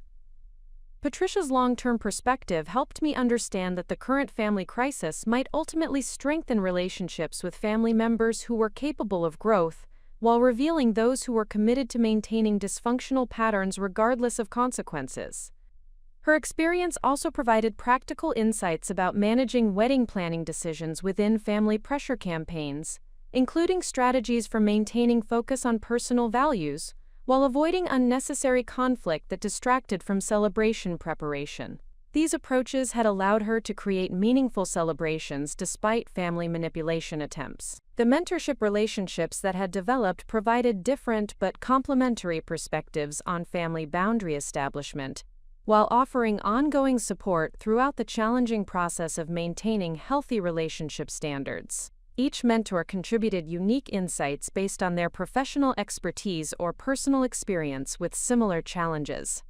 Dr. Vasquez provided academic framework and research-based validation for boundary establishment strategies. Rebecca offered therapeutic support and practical tools for managing emotional impact during family manipulation. Patricia shared generational perspective and personal experience with long-term outcomes of different response strategies. Together, these mentorship relationships created comprehensive support for navigating family dysfunction, while maintaining emotional health and relationship priorities that aligned with personal values. The professional validation helped counteract family pressure that characterized boundary establishment as selfish or inappropriate. The Mentor Alliance also provided perspective on the broader significance of this family crisis beyond immediate wedding planning challenges. The boundary establishment skills and relationship clarity gained through this experience would influence future family interactions, professional relationships, and personal development in ways that extended far beyond venue selection and celebration planning. Most importantly, the mentorship relationships demonstrated that seeking professional guidance and experienced perspective during challenging life transitions represented wisdom rather than weakness. The complexity of family manipulation required external support to navigate successfully while maintaining emotional health and relationship priorities. Through these mentorship connections, I gained confidence that the difficult process of boundary establishment was creating foundation for healthier relationships and more authentic self-expression that would benefit every aspect of my future life. The wedding planning crisis had become an opportunity for personal growth and relationship improvement that extended far beyond the immediate venue situation. The realization that managing family manipulation required specific competencies I had never formally developed led me to enroll in a weekend workshop on conflict resolution and healthy communication strategies offered through the local community college's continuing education program.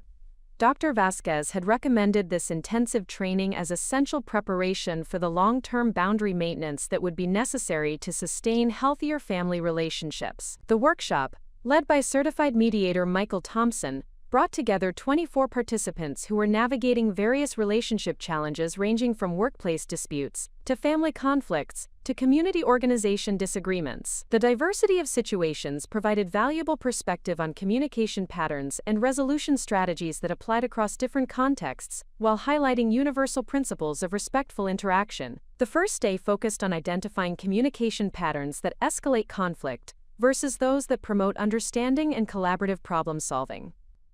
Through role-playing exercises and video analysis, I began to recognize how my historical responses to family manipulation had inadvertently reinforced dysfunctional patterns, while preventing the clear boundary establishment that could have addressed underlying issues. Michael's teaching emphasized that effective communication during conflict required preparation, emotional regulation, and consistent adherence to stated principles, rather than reactive responses to immediate pressure or guilt manipulation. This approach demanded skills that extended far beyond my previous experience with family accommodation or workplace diplomacy. Boundary establishment requires the ability to remain calm and clear during emotionally charged conversations, while consistently communicating expectations and consequences without escalation or defensive justification. These capabilities develop through practice and deliberate skill building rather than natural talent or good intentions. The workshop included specific training in emotional regulation techniques that could prevent manipulation tactics from triggering reactive responses that compromised communication effectiveness. These skills proved immediately relevant to my ongoing family situation while providing foundation for improved relationship management throughout all areas of my life. The afternoon session focused on practical exercises in assertive communication that balanced firm boundary maintenance with respectful acknowledgement of other perspectives. Through structured practice scenarios, I learned to communicate expectations clearly while avoiding language patterns that invited argument or defensive positioning from other parties. One particularly valuable exercise involved practicing responses to common manipulation techniques, including guilt induction, victim positioning, and authority appeals.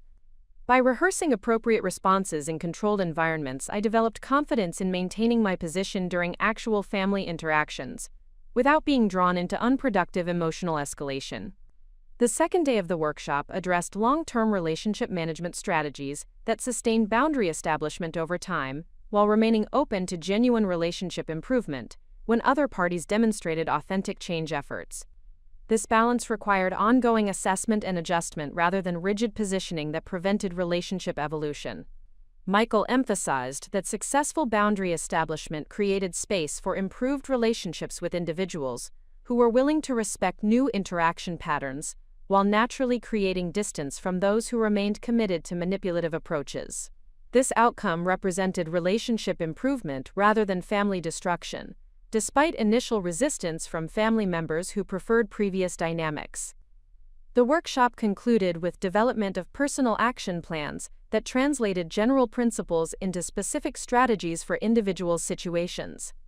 My plan included communication scripts for anticipated family interactions, emotional regulation practices for managing manipulation attempts, and support system activation procedures for maintaining clarity during challenging periods. Following the conflict resolution workshop, I enrolled in a 4-session course on advanced negotiation techniques offered through the local Business Development Center. While designed primarily for professional applications, the content proved directly relevant to family relationship management, where competing interests required collaborative solutions that respected everyone's legitimate needs. The negotiation course instructor, Sarah Chen, had extensive experience in corporate mediation and contract disputes. Her approach emphasized preparation, creative problem-solving, and mutual benefit identification as alternatives to adversarial positioning that typically produced win-lose outcomes where relationship damage exceeded any tactical advantages. Effective negotiation requires understanding all parties' underlying interests rather than focusing exclusively on stated positions. Family conflicts often involve competing needs for respect, autonomy, inclusion, and security that can be addressed through creative solutions when participants move beyond rigid demands toward collaborative problem-solving. This perspective provided framework for evaluating family conflicts beyond immediate position disputes toward underlying relationship needs that could potentially be addressed through improved communication and mutual accommodation.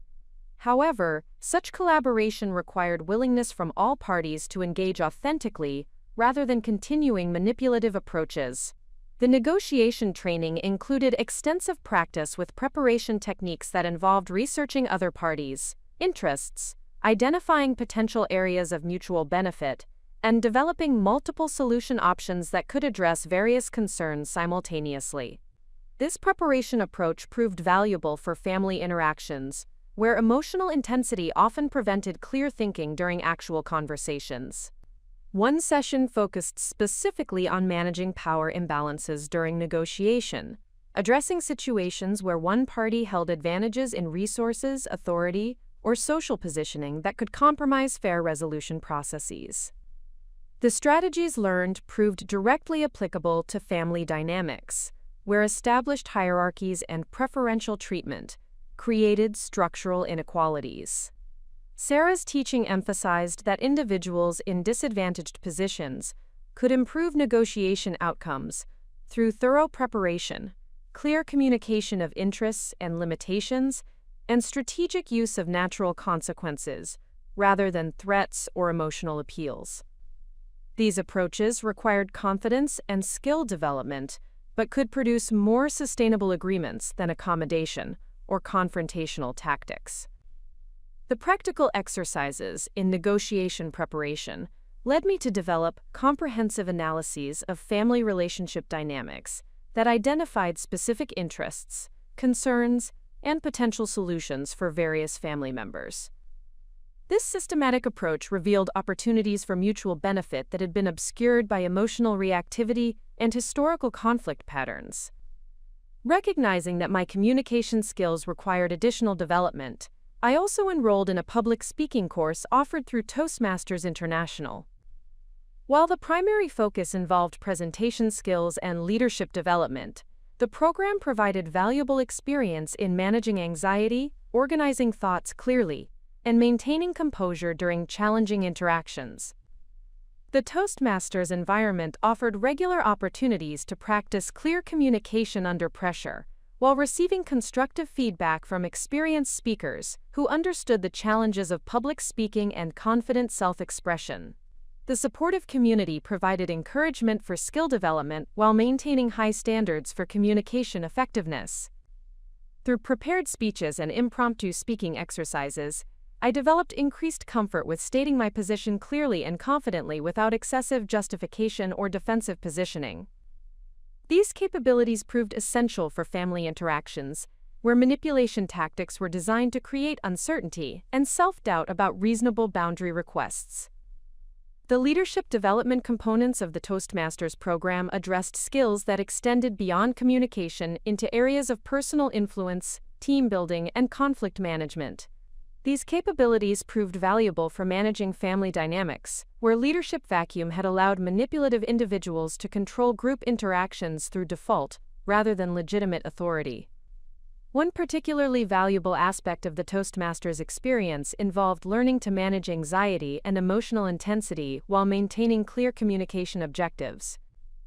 The techniques developed for public speaking anxiety directly applied to family interactions, where manipulation tactics were specifically designed to trigger emotional responses that compromised clear thinking.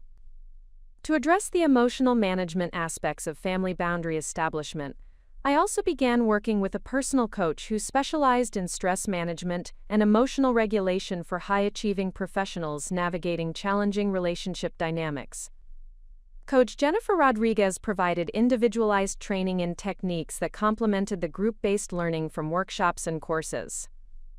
Jennifer's approach emphasized the connection between physical health, emotional regulation, and decision-making capability during challenging interpersonal situations. Her training included breathing techniques, mindfulness practices, and physical exercise routines that supported emotional stability during extended periods of family pressure or manipulation attempts. Boundary establishment requires sustained emotional energy and clear thinking over extended periods. Family manipulation campaigns are specifically designed to exhaust your emotional resources and compromise your decision-making capability.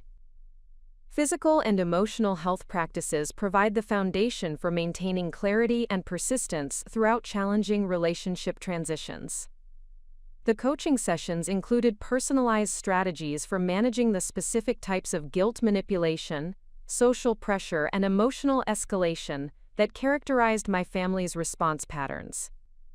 By practicing responses to anticipated scenarios, I developed confidence in maintaining my position despite intense emotional pressure from multiple family members. Jennifer also provided training in energy management techniques that helped me maintain emotional availability for positive relationships and wedding planning activities, while protecting my resources from depletion through family manipulation attempts. This balance proved crucial for preventing the family conflict from consuming all my emotional energy during what should have been a celebratory engagement period. The individual coaching complemented the group-based learning by addressing personal patterns and emotional triggers that were specific to my family history and relationship dynamics.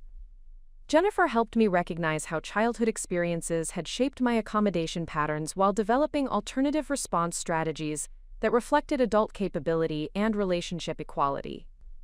Through the combination of formal training programs and individual coaching, I developed comprehensive capabilities for managing complex relationship dynamics while maintaining personal boundaries and emotional health. These skills extended far beyond the immediate family crisis into areas of professional development, friendship management, and community involvement. The investment in skills development had required significant time and financial commitment during an already stressful wedding planning period. However, the training provided capabilities that would influence every aspect of my future relationships while ensuring that the boundary establishment efforts during the family crisis could be sustained over time rather than abandoned under pressure. David actively supported my skill development efforts by participating in practice exercises and providing feedback about my communication effectiveness during family interactions. His involvement strengthened our partnership while ensuring that the skills I was developing enhanced rather than complicated our relationship dynamics. His family provided contrasting examples of healthy communication patterns that reinforced the training concepts, while demonstrating how respectful relationships functioned when manipulation and guilt tactics were absent. Their consistent support for my boundary establishment efforts validated the appropriateness of my approach, while providing encouragement during challenging periods. The skills development phase had transformed my understanding of family relationships from emotional reactions based on historical patterns towards strategic communication based on clear principles and specific capabilities. This transformation provided confidence for managing not only current family conflicts, but future challenges that would inevitably arise throughout long-term relationships. Most importantly, the formal training had demonstrated that relationship management represented learnable skills rather than fixed personality traits or family destiny. The manipulation patterns that had seemed overwhelming and unchangeable could be addressed through systematic skill development and consistent application of healthy communication principles. The boundary establishment crisis that had initially felt like personal failure or family destruction was revealing itself as opportunity for comprehensive personal development that would influence every aspect of my future relationships and decision-making capabilities. The venue theft had catalyzed growth that extended far beyond wedding planning into fundamental life skills for authentic self-expression and respectful relationship management. The monthly gathering of couples planning weddings at Wildflower Farm created an unexpected foundation for building authentic relationships within a community that shared similar values regarding sustainable practices and intentional celebration choices. Catherine Mitchell had established these meetings to facilitate coordination among couples whose events would occur throughout the growing season, while fostering connections that extended beyond individual wedding planning needs. The January meeting brought together 12 couples in various stages of preparation, representing ceremonies scheduled from April through October. Each couple had selected Wildflower Farm specifically because of alignment between personal values and the venue's environmental commitment, creating natural common ground that transcended the typical competitiveness often associated with wedding planning communities. During introductions, the diversity of backgrounds and relationship stories revealed how shared values regarding sustainability and community support could unite individuals across different professional fields, economic circumstances, and family situations. The common thread involved couples who prioritized authentic expression over social positioning and meaningful contribution over impressive appearance. Sarah and Michael Chen were planning a July ceremony that would incorporate traditional Chinese tea ceremony elements with locally sourced botanical ingredients. Their approach demonstrated how cultural traditions could be honored within sustainable frameworks while educating guests about both heritage practices and environmental responsibility. Rebecca and James Martinez had designed their September celebration around their shared commitment to environmental education, planning to donate reception centerpieces to local schools for science program use, while incorporating educational displays about native plant species and conservation practices throughout their event. Lisa and David Thompson were creating an April ceremony that would serve as a fundraiser for local agricultural preservation efforts, with guest donations supporting land conservation initiatives that protected farming operations like Wildflower Farm from development pressure. These examples provided inspiration for incorporating meaningful elements into our own celebration, while demonstrating the creative possibilities that emerged when wedding planning reflected genuine values, rather than conventional expectations or social pressure. The couples shared practical insights about vendor coordination, budget management, and family communication strategies that had proven effective within the unique framework of values-based celebration planning. Their experiences provided valuable perspectives on challenges and solutions that extended beyond standard wedding planning advice.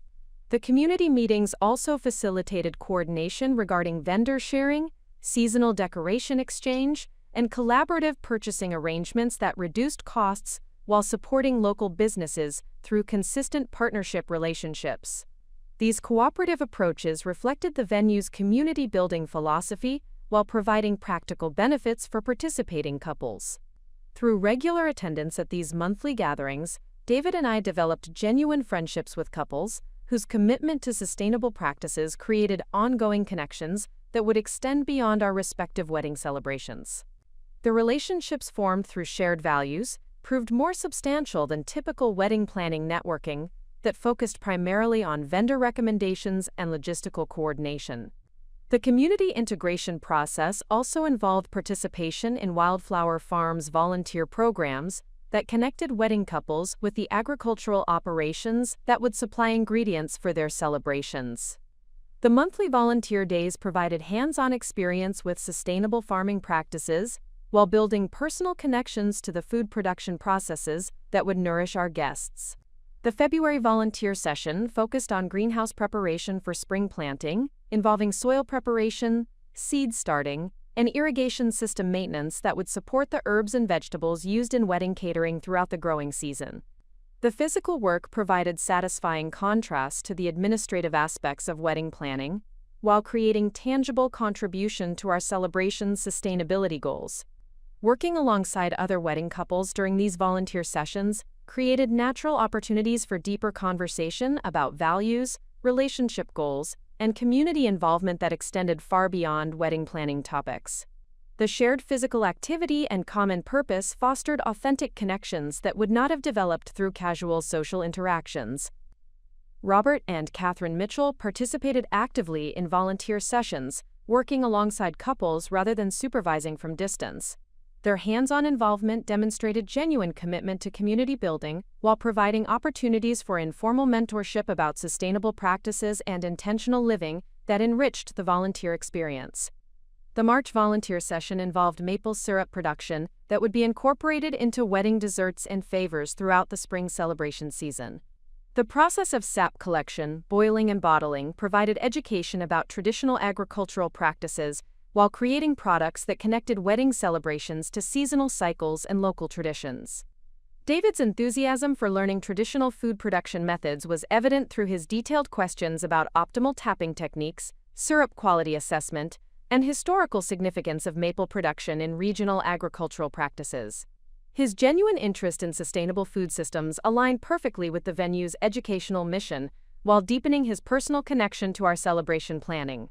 The community integration extended beyond Wildflower Farm through participation in regional sustainable agriculture networks that connected the venue with other environmentally committed businesses and organizations throughout the area.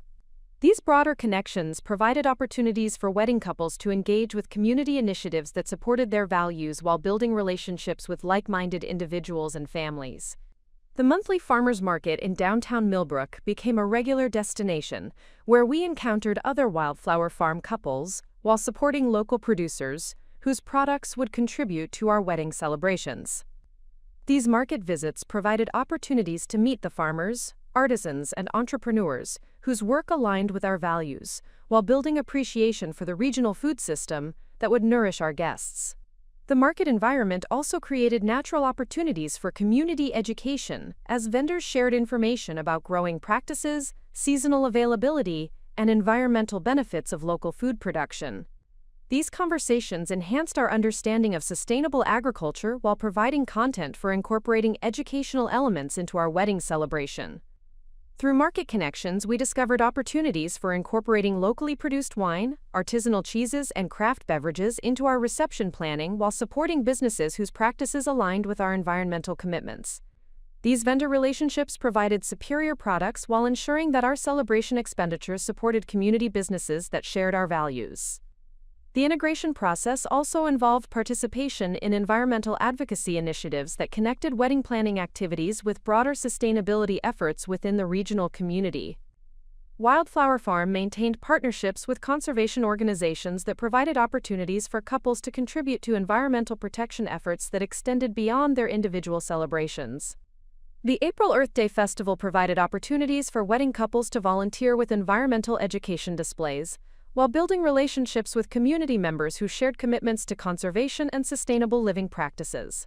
These connections created ongoing opportunities for involvement with environmental initiatives that would continue long after wedding celebrations concluded. David's leadership in organizing carpooling arrangements for Earth Day Festival participation demonstrated his growing confidence in community organizing, while reflecting his commitment to practicing the environmental values we proclaimed. His initiative in facilitating group coordination revealed leadership capabilities that enhanced our partnership while contributing meaningfully to community sustainability efforts. The festival experience also provided opportunities to observe how other couples integrated environmental commitments into their daily lives and relationship practices, offering models for sustaining values-based living beyond wedding planning period into long-term marriage and family development. The community integration process revealed how wedding venue selection could serve as entry point into broader community involvement and value-aligned relationship building that would enrich our lives far beyond the celebration itself. The connections developed through Wildflower Farm provided foundation for ongoing friendships and community engagement that aligned with our priorities. The contrast between this authentic community building and the superficial social positioning that characterized my extended family relationships became increasingly apparent through direct comparison. The Wildflower Farm community welcomed newcomers based on shared values and genuine contribution rather than social status or family connections. The acceptance and encouragement we experienced within this values-based community provided healing counterpoint to the rejection and manipulation we had encountered from family members who prioritized hierarchy and preferential treatment over mutual respect and authentic relationship building. Through community integration, we discovered that meaningful belonging could be chosen and cultivated through shared values and mutual contribution, rather than inherited through blood relationships or social positioning.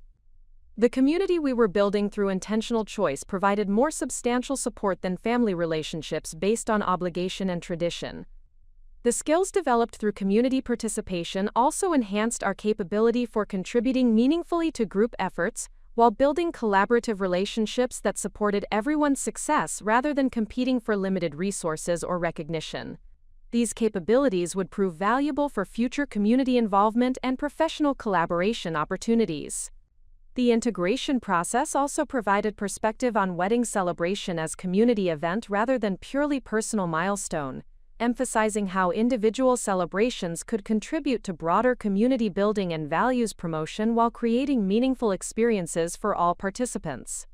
By the conclusion of the community integration phase, our wedding planning had become embedded within broader community relationships and environmental commitments that would continue providing meaning and connection long after the celebration itself concluded. The venue theft crisis had led to community discovery that enriched our lives in ways that would not have been possible within our original planning framework. The authentic belonging we experienced within the Wildflower Farm community demonstrated that genuine acceptance and support were available through value alignment and mutual contribution, contrasting sharply with the conditional approval and competitive dynamics that characterized family relationships based on hierarchy and preferential treatment. Most significantly, the community integration had provided concrete evidence that we could build meaningful relationships and contribute to causes we valued while creating celebration arrangements that reflected our authentic priorities, rather than external expectations or inherited obligations. The crisis that had initially threatened to destroy our wedding plans had actually created opportunities for community building and values expression that enhanced every aspect of our lives. Up next, you've got 2 more standout stories right on your screen. If this one hit the mark, you won't want to pass these up. Just click and check them out. And don't forget to subscribe and turn on the notification bell so you don't miss any upload from us.